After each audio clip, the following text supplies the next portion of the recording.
बिस्मिल्लाहिर्रहमानिर्रहीम। अस्सलामु अलैकुम दोस्तों, उम्मीद है आप सब खैर वाफियत से होंगे। सुल्तान नूरुद्दीन जंगी पार्ट 23।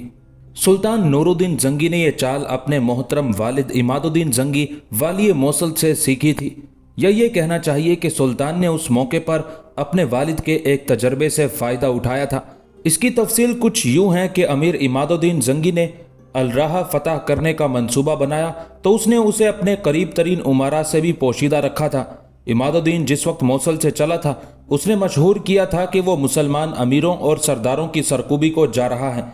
उसने धोखा देने के लिए अमीद का मुहासरा भी कर लिया था। अल-राहा का शाह जोसलीन मौसल के अमीर से इस कदर खौफजदा था कि वो शदीद गर्मी के बावजूद अल-राहा को खाली ना छोड़ता था। लेकिन जब उसे अमीर जंगी इमादुद्दीन के बारे में ये मालूम हुआ कि वो मुसलमान सरदारों से उलझा हुआ है और इस वक्त अमीद के महाज पर है, तो उसकी अयाश तबीयत ने जोर मारा और वो कुछ दस्ते फौज साथ लेकर एक पुरफिजा मकाम पर मुंतकिल हो गया। इस तरह जब वो बहार का लुत्फ उठा रहा था, उस वक्त इमादुद्दीन जंगी ने बड़ी खामोशी से अमीद का मुहासरा उठाया और मंजिल मारता हुआ अल-राहा पहुंच गया। अल-राहा के शाह जोसलीन दोम को उस हमले की उस वक्त खबर मिली जब इमादुद्दीन जंगी अल-राहा के शहरों से सुलह करके अल-राहा के किले में दाखिल हो चुका था। बिल्कुल इसी तरह सुल्तान नूरुद्दीन ने शाह यरूशलेम को एक मुस्तकिल खौफ में मुब्तला करके फ़लस्तीन का रुख किया। वहां उसने गिलबर्ट और रॉबर्ट को शिकस्त देकर हारिम का पूरा इलाका फतह कर लिया। फिर उस अरसे में शीरकों ने बिलबेस के मैदान में जरगाम के दोनों भाइयों को शिकस्त देकर उन्हें गिरफ्तार कर लिया था और जरगाम के कत्ल के बाद मलिक शावर दारुल वजारत का मालिक बन चुका था। फिर जब मलिक शावर शीरकों के साथ एहसान फरामोशी का मुजाहरा करते हुए तमाम वादों से फिर गया और उसके जवाब में शीरकों ने मिस्र के मशरकी सूबा और सलाहुद्दीन बिलबेस पर कब्जा जमा लिया, तो मलिक शावर की आंखें खुली। उसने फौरन शाह यरूशलेम से मदद की दरख्वास्त की। शाह यरूशलेम को उस वक्त अपने शुमाली इलाकों की तरफ से कुछ इत्मीनान हुआ था, क्योंकि सुल्तान उस वक्त गिलबर्ट और रॉबर्ट से उलझा हुआ था। उसने मलिक शावर की दरख्वास्त को शर्फ कबूलियत बख्शा और वही फौज जो वो मलिक शावर के खिलाफ जरगाम को देना चाहता था, उसी फौज को उसने मलिक शावर की मदद को भेज दिया। सलाहुद्दीन ने बिलबेस पर कब्जा तो कर लिया था, लेकिन अब उसे शुमाल से शाह यरूशलेम और जनूब से मिस्री हमले का खतरा था। इसी तरह असदुद्दीन शीरको, जिसने मिस्र के मशरकी सूबे पर कब्जा किया था, उसे भी हर तरफ से मिस्रियों की यलगार का खतरा था। बिलबेस पर कब्जे के दूसरे ही हफ्ते सलाहुद्दीन के जासूसों ने उसे मुत्तला किया कि मलिक शावर ने एक सफारत के जरिए शाह यरूशलेम से फौजी मदद तलब की है और ईसाई लश्कर मिस्र रवाना होने की तैयारियां कर रहा था। यह खबर एक बड़े खतरे की इत्तला थी। सलाहुद्दीन ने फौरन सिपह सालार लश्कर असदुद्दीन शीरको को ईसाई लश्कर की मुतवक्के आमद से मुत्तला किया। शीरको ने फौरन अपनी हिकमत अमली तब्दील की। जितना लश्कर भी उसके पास था उसे जमा करके बिलबेस रवाना हो गया। जासूसों ने सलाहुद्दीन को सही खबर दी थी। यरूशलेम का लश्कर बड़ी तेजी से बिलबेस की तरफ बढ़ रहा था। दूसरी तरफ मलिक शावर भी काहिरा के किले से निकलकर बिलबेस आ रहा था। ईसाइयों और मिस्रियों को मालूम हो गया था कि सुल्तान दमिश्क का सिपह सालार शीरको अपनी फौज के साथ बिलबेस पहुंच रहा है। सलाहुद्दीन वहां पहले से मौजूद है, इसलिए यही बेहतरीन मौका और वक्त है कि हमलावरों की पूरी ताकत को बिलबेस में घेर के ख़त्म कर दिया जाए। लेकिन शीरको को शिकस्त देना इतना आसान न था, जबकि उसके साथ सलाहुद्दीन जैसा एक जवान भी था जिसकी तलवार के साथ साथ दिमाग भी तलवार जैसी तेजी से काम करता था। शीरको बिलबेस पहुंचा और शाम का पूरा लश्कर एक जगह इकट्ठा हो गया।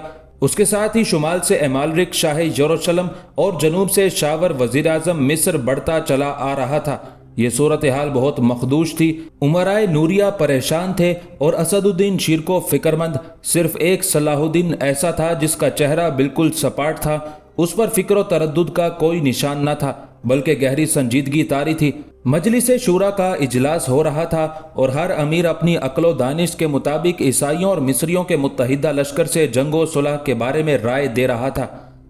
इसमें शुबह नहीं कि हालात ऐसे दिगरगूं थे जिनमें जंग का तसव्वुर ही नहीं किया जा सकता था और सुलह की कोई सूरत नजर न आती थी। जंग और सिर्फ जंग, इसके अलावा मौजूदा हालात का और कोई हल नहीं। शीरको शेर की तरह गरजा, बगैर जंग के सुलह का तसव्वुर ही गलत है। हम बुज़दिली का मुजाहरा नहीं कर सकते। शिरको का चेहरा जोश से सुर्ख हो रहा था, लेकिन नूरी उमरा पर खामोशी तारी थी। शिरको से पहले 4 अमीर अपनी राय का इजहार कर चुके थे। सबने जोर दिया था कि 2 लश्करों से जंग करने की बजाय हमें रेगिस्तानी रास्ते से दमिश्क वापस चले जाना चाहिए, लेकिन शिरको ने उन सब की राय रद्द कर दी थी। सलाहुद्दीन ने उस बहस में अब तक हिस्सा ना लिया था। तमाम उमराए नूरिया सलाहुद्दीन से उम्र में बड़े थे। सलाहुद्दीन शायद इंतजार कर रहा था कि जब तमाम उमरा अपनी राय का इजहार कर चुके तो वो भी बोले, लेकिन हर एक पर खामोशी छाई हुई थी, जिसका मतलब था कि शिरको के जोशीले ऐलान ने उन पर कोई असर नहीं किया। सलाहुद्दीन उमरा के गिरोह से जरा हट के बैठा हुआ था। उसने देखा कि शिरको के ऐलान पर कोई भी सादिर करने पर आमादा नहीं, तो वो अपनी जगह से उठा और उनके बिल्कुल करीब आके बैठ गया। उसकी तरफ किसी ने तवज्जो ना दी। सलाहुद्दीन एक एक अमीर के चेहरे पर नजरें गाड़ के उनके दिल का हाल मालूम करने की कोशिश करने लगा। उसी वक्त शिरको की आवाज दोबारा उभरी। मैं नहीं समझ सका कि उमराए नूरिया किस तरफ हैं। आया इनकी खामोशी नीम रजामंदी का इजहार करती है, या वो खुद अपनी राय के मुताबिक जंग से गुरेजा हैं? जिन उमरा ने अब तक अपनी राय का इजहार नहीं किया, मैं उनकी राय मालूम करना चाहता हूँ। अमीरों को जैसे सांप सूंघ गया। किसी ने बोलने की कोशिश नहीं की। शिरको का जोश एक शदीद गुस्से में तब्दील हो गया। उसकी कनपटी की रगें फूल गईं। शायद उसने बोलने के लिए लंबी सांस ली थी कि सलाहुद्दीन अपनी जगह खड़ा हो गया। मुअज़्ज़ज़ सिपह सालार और मोहतरम उमराए नूरिया, आपकी खामोशी आपकी रजामंदी की दलील है। मैं भी सिपह सालार के ऐलान से पूरा इत्तेफाक करता हूँ। जंग में फौज की तादाद नहीं गिनी जाती, बल्कि जोश व जज्बा असल ताकत होती है। हम लड़ेंगे और उस वक्त तक लड़ेंगे जब तक इस रेगिस्तान इलाके की जमीन दुश्मन के खून से तर नहीं हो जाती। शाबाश सलाहुद्दीन, शाबाश। हमने जंग का फैसला कर लिया और सुलह के ख्याल को रद्द कर दिया। यह कहकर शिरको ने मजलिस से मुशावरत बर्खास्त कर दी और सलाहुद्दीन का हाथ पकड़े हुए अपने खेमे में आ गया। सिपह सालार मोहतरम, सलाहुद्दीन ने कहा, मुझे महसूस हो रहा है कि उमराए नूरिया आपके हर हुक्म और ऐलान को रद्द करने की फिक्र में रहते हैं। आखिर ऐसा कब तक होगा? इन लोगों की लश्कर में मौजूदगी फायदे की बजाय नुकसान पहुंचा सकती है। शिरको ने सलाहुद्दीन को एक तजर्बे की बात बताई। सलाहुद्दीन बेटे, ऐसी बातों से परेशान नहीं हुआ करते। दरअसल शाही निज़ाम हुकूमत का दस्तूर यही है कि हर वफादार के साथ एक बेवफा या उस वफादार का मुखालिफ लगा दिया जाता है, ताकि बादशाह को मुवाफिक और मुखालिफ सब तरह की खबरें मिलती रहें और उन खबरों की रोशनी में बादशाह अपने उमरा के दर्जे घटाता और बढ़ाता रहे। जिस वक्त उमराए नूरिया का गिरोह मेरे साथ मिस्र भेजा गया था, मैं उस वक्त समझ गया कि इनमें से बाज तो मेरी हिमायत करेंगे और ज्यादा मेरी टांग खींचेंगे। इनमें से हर एक मिस्र की गवर्नरी का ख्वाहिशमंद है और मिस्र के जैसे जरखेज मुल्क और कमजोर दिफाई मयार को देखकर कोई अमीर भी यहाँ की गवर्नरी की ख्वाहिश को दबा नहीं सकता। एक बात याद रखो, तुम्हारे साथी तुम्हें कितना ही मुफीद मशवरा क्यों ना दे, लेकिन उसको उस वक्त तक कबूल ना करना जब तक उसके मुज़िर असरात पर अच्छी तरह गौर ना कर लो। मैं तुम्हें मिस्र इसी वजह से लाया हूं कि तुम उमूरे जहांगीरी और जहानदारी दोनों में कामिल हो जाओ। सलाहुद्दीन ने शुक्रिया अदा किया। मैं आपका बहुत शुक्रगुजार हूं सिपह सालार मोहतरम। मैंने इस मुख्तसर मुद्दत और गैर अहम जंगों में ही बहुत से तजर्बे की बातें सीख ली हैं। अगर मैं मिस्र ना आता तो शायद मैं इन तजर्बात के हसूल से गाफिल रहता। अब एक बात मैं आपसे करना चाहता हूं। आप मेरी बात को बचकाना समझ के टाल ना दीजिएगा, बल्कि इस पर जरा संजीदगी से गौर फरमाइएगा। सलाहुद्दीन, ना तुम बच्चे हो ना तुम्हारी बातें बचकाना होती हैं। शिरको ने एतराफ किया। कहो तुम क्या कहना चाहते हो? सलाहुद्दीन ने शिरको से क्या कहा और दोनों में 2 घंटे से ज्यादा किस मसले पर गुफ्तगू होती रही, उसका ऐलान ना शिरको की तरफ से हुआ और ना सलाहुद्दीन ने उस मसले में किसी से कुछ कहा। उमराए नूरिया को इस बात की बहुत फिक्र थी कि चचा भतीजे में क्या गुफ्तगू हुई और क्या स्कीम तैयार हुई। कई अमीर खामखा शिरको के कमरे में गए कि शायद कोई बात खुले, लेकिन शिरको ने जैसे अपना मुंह सी लिया था। वो हर एक से बातें करता, लेकिन अपनी और सलाहुद्दीन की गुफ्तगू की तरफ हल्का सा इशारा भी ना करता। उसी शब उमराए नूरिया ने देखा कि 500 लश्करी उस मैदान के गिर्द खंदक खोद रहे हैं जिस मैदान में शिरको और सलाहुद्दीन के लश्करी खेमे लगाए हुए थे। खंदक खोदने वाले उन 500 के साथ मजीद 200 लश्करी खंदक से निकली हुई मिट्टी से कुछ टीले और मोर्चे बना रहे हैं। खंदक रात भर, दूसरे दिन भर और रात भर खोदी जाती रही, लेकिन मालूम हुआ कि यह काम इतना आसान नहीं जितना सलाहुद्दीन और शिरको ने समझा था।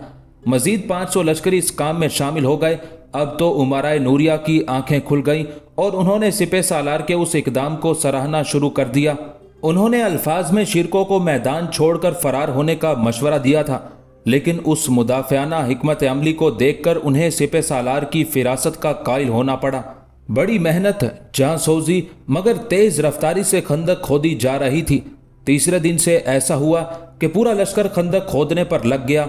शिरकों ने पहरेदार सवारों को दूर दूर तक फैला दिया था। उन्हें हुक्म था कि किसी को उस तरफ ना आने दिया जाए। शिरको चाहता था कि जब तक खंदक तैयार ना हो जाए उस वक्त तक दुश्मन को उसकी खबर ना होने पाए।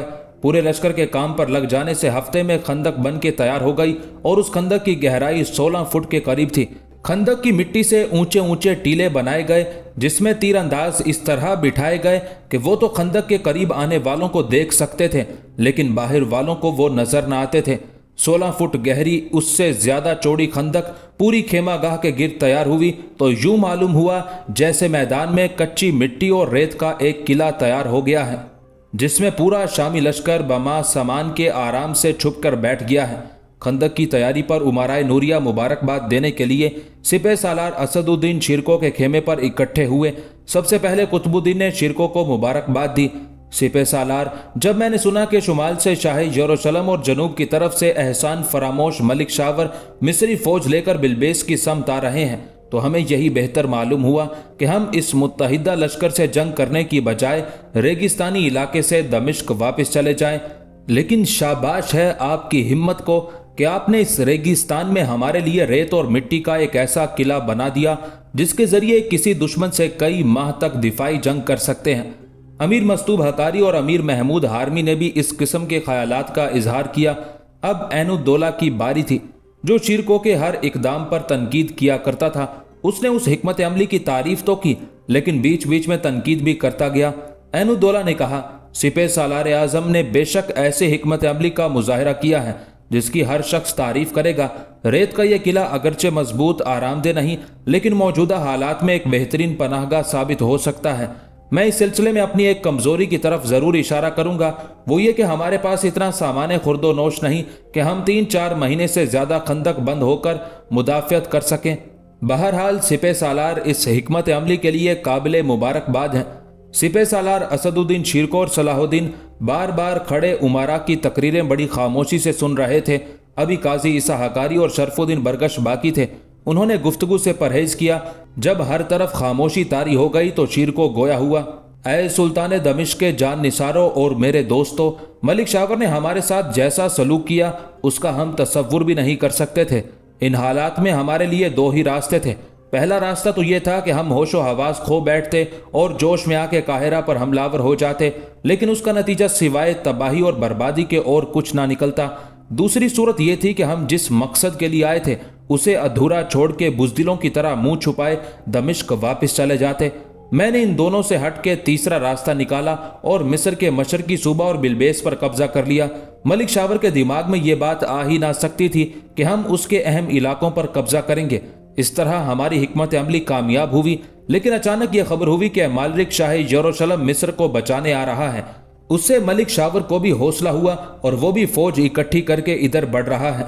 शाह यरूशलेम के आने की खबर का हमें यकीन न था, इसलिए सुल्तान मोहतरम ने खुद यरूशलेम की तरफ कूच किया था कि शाह किसी और तरफ तवज्जो ना दे सके। लेकिन हमारे जासूसों ने शाह के यरूशलेम से कूच की तस्दीक कर दी। जाहिर है ऐसी सूरत में अगर हम दमिश्क वापस जाने का इरादा करते हैं तो शाह का लश्कर हमें रेगिस्तान में किसी न किसी जगह रोकता। इसलिए बजाय उसके खुले रेगिस्तान में गैर महफूज होके मालिक से मुकाबला किया जाए, इससे ये ज्यादा बेहतर है कि बिलबेस के मैदान में खंदक बनाए और कच्चे मोर्चे की आड़ लेके शाह का मुकाबला किया जाए। इस तरह हम कम से कम नुकसान करके यरूशलेम की फौजों को परेशान कर सकते हैं। फिर क्या होगा उसका हाल तो खुदा ही जानता है, लेकिन हमें उस पाक बेनियाज जात से नाउमीद ना होना चाहिए। इस बात की वजाहत जरूरी है कि खंदक खोद के कच्चे मोर्चे बनाने का मशवरा सलाहुद्दीन ने पेश किया था, जिसकी तकमील आप लोगों ने मिलकर कर दी। मैंने सलाहुद्दीन से दरियाफ्त किया था कि उसके दिमाग में यह हिकमत अमली कैसे आई, तो उसने बताया कि उसे यह ख्याल इस्लाम के मशहूर गज़वाए अहज़ाब से पैदा हुआ था। वाज़ेह रहे कि गज़वाए अहज़ाब या गज़वाए खंदक 5 हिजरी में मदीना में हुआ था। मदीना मुनव्वरा के 3 अतराफ पहाड़ियाँ और घने बागात और एक समत खाली थी। उसी तरफ से हमले का इम्कान था, इसलिए हजूर सल्लल्लाहु अलैहि वालैहि वसल्लम ने सहाबाए कराम के साथ मिलकर एक खंदक खोदी थी जो मुसलमानों की फतह का निशान बन गई। खंदक खोदने का मशवरा हजूर सल्लल्लाहु अलैहि वालैहि वसल्लम को मशहूर सहाबी हज़रत सलमान फ़ारसी रज़ियल्लाहु ताला अन्हो ने दिया था। हज़रत सलमान का ताल्लुक ईरान से था और ईरान में जंग के दौरान खंदक खोदने का रिवाज था। यह कुफारे मक्का का मदीना पर आखिरी हमला था। उस खंदक ने एक कुदरती रुकावट का काम दिया। फिर आखिरी शब ऐसी सख्त आंधी चली कि कुफारे मक्का के खेमे उड़ गए और लश्कर कुफार का सालार अबू सुफियान मुंह लपेट कर भाग गया था। उस गैबी इमदाद के मुतालिक अल्लाह ताला ने कुरान हकीम में फरमाया, ऐ ईमान वालो, अल्लाह का एहसान अपने ऊपर याद करो। जब तुम पर कुछ लश्कर आए तो हमने उन पर आंधी और वो लश्कर भेजे जो तुम्हें नजर न आए, यानी मलाइका के लश्कर, और अल्लाह तुम्हारे काम देखता है, यानी तुम्हारा खंदक खोदना और नबी करीम सल्लल्लाहु अलैहि वसल्लम की फर्मा बरदारी में साबित कदम रहना। और सरकार दो आलम सल्लल्लाहु अलैहि वसल्लम ने ऐलान फरमाया कि अब कुरैश की लड़ाइयाँ ख़त्म हो गईं, अब आइंदा हम उन पर चढ़ाई करेंगे। इस तरह जब एक तरफ से मालिक शाही यरूशलेम और दूसरी तरफ से मलिक शावर वजीर आज़म मिस्र बिलबेस पहुंचे तो उन्होंने शामी लश्कर को खंदक के उस पार रेत और मिट्टी के टीलों और तोदों में मोर्चा बंद पाया। खंदक के साथ साथ चारों अतराफ कच्चे मोर्चों में शामी तीरंदाज छुपे बैठे थे।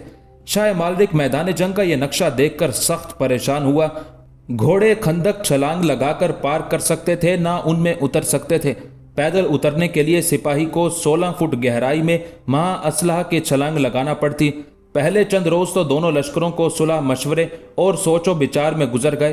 फिर उन्होंने दिन की बजाय रात के अंधेरे में खंदक में सीढ़ियां लगाकर उतरने की कोशिश की, लेकिन उस कोशिश को शामी तीरंदाजों ने नाकाम बना दिया। उसमें नाकाम होकर ईसाइयों ने उन टीलों पर तीरों की बारिश की जहां शामी तीरंदाज छुपे बैठे थे। उससे शामियों को नुकसान की बजाय फायदा पहुंचा। ईसाइयों के फेंके हुए तीर कच्चे टीले में चुभ के रह जाते और शामी फौजियों को जरा भी नुकसान ना पहुंचता। फिर रात के वक्त शामी दुश्मन के फेंके हुए तीरों को तलाश करके अपने काम में ले आते। उसमें भी नाकाम होने के बाद दुश्मन ने मुहासरा सख्त कर दिया। उनका ख्याल था कि खंदक बंद शामियों को शायद बाहर से खाने पीने का सामान मिलता है, लेकिन यह ख्याल भी गलत साबित हुआ। शीर को तो सामान के जखीरे के साथ खंदक बंद हुआ था। खंदक का यह मोर्चा 3 माह से ज्यादा अरसे तक कायम रहा। इस दौरान शाह यरूशलेम ने दुनिया भर की तरकीब इस्तेमाल कर डाली, मगर ना तो वो शामी फौज को खंदक से बाहर निकाल सके, ना उनका कोई नुकसान कर सके। बरखिलाफ इसके हर हफ्ते उनके 6 आदमी जाया हो जाते थे। खंदक का ये मोर्चा बज़ाहिर कोई अहमियत ना रखता था, लेकिन ये पत्थर के बने हुए किले से भी ज्यादा मजबूत साबित हुआ। दोनों फरीक अगरचे मैदान में अब तक डटे हुए थे, लेकिन हकीकत ये थी कि दोनों ही उस आसाब शिकन जंग से घबरा उठे थे। शामी लश्कर में सामान रसद अभी खत्म ना हुआ था, लेकिन अगर मुहासरा और ज्यादा तूल खींचता तो ये सामान खत्म हो जाता, क्योंकि शामियों को बाहर से कोई मदद ना मिल रही थी और ना कोई राब्ते का जरिया ही था। मलिक शावर की फौज अगरचे बराए नाम ही फौज थी और उसका मैदान जंग में होना ना होना बराबर था, लेकिन वो मैदान छोड़ के काहिरा वापस भी नहीं जा सकता था, क्योंकि उसका हलीफ और यरूशलेम से बिलबेस तक की मुसाफत तय करके आने वाला मालरिक उसकी गैर हाजिरी कैसे बर्दाश्त कर सकता था। मलिक शावर को काहिरा का गम खाए जा रहा था। वो रात को अक्सर चौंक पड़ता और खेमे से निकलकर पागलों की तरह मैदान में घूमता रहता। उसे हर वक्त इस बात का धड़का लगा रहता कि कहीं कोई और अमीर दारुल वजारत पर कब्जा ना कर ले। हालांकि वो तमाम उमराए बरकिया को अपने साथ बिलबेस के मैदान में ले आया था। शाह यरूशलेम जो उस जंग का फरीक नहीं बल्कि दूसरे फरीक का हलीफ था, उसे ये घबराहट थी कि उसके मशरकी इलाके में गड़बड़ ना हो जाए। सुल्तान नूरुद्दीन हारिम की फतह में मसरूफ था, लेकिन वहां से किसी वक्त भी पलट सकता था। आखिर उसे अपने इलाकों की ऐसी फिक्र दामनगीर हुई कि उसने मलिक शावर पर सुलह के लिए जोर दिया। मलिक शावर तो ये चाहता था कि शामी लश्कर जिधर से आया है उधर ही वापस हो जाए, इसलिए उसने उसी शर्त के साथ अपनी मंजूरी दे दी। शाह इमालरिक की कोई खास शर्त ना थी। शामी अगर वापस जाते हैं तो सारा झगड़ा खत्म हो जाता है। उसे उम्मीद थी कि शामियों के जाने के बाद वो मलिक शावर को जो शर्तें पेश करेगा उस पर मिस्र और यरूशलेम की सुलह हो जाएगी। इसलिए शाह यरूशलेम ने उस सिलसिले में कदम उठाया। आखिर मालिक शाह यरूशलेम ने अपना कासिद शीरको के पास भेजा और उसे यह पैगाम दिया कि अगर शामी मिस्र की सरजमीन छोड़ के वापस दमिश्क चले जाएं तो जंग खत्म हो सकती है। امالرک کا سفیر شیرکو کے پاس گیا۔ شیرکو نے سفیر کو روک کر اپنے امراء سے مشورہ کیا اور طے یہ پایا کہ اگر شاہی یروشلم شامی لشکر کے جانے کا محفوظ راستہ دے دے تو شامی لشکر بلبیس سے واپس چلا جائے گا۔ اس سلسلے میں شامیوں کی طرف سے معاملات طے کرنے کے لیے صلاح الدین کو سفیر بنا کر شاہی یروشلم کے پاس بھیجا گیا۔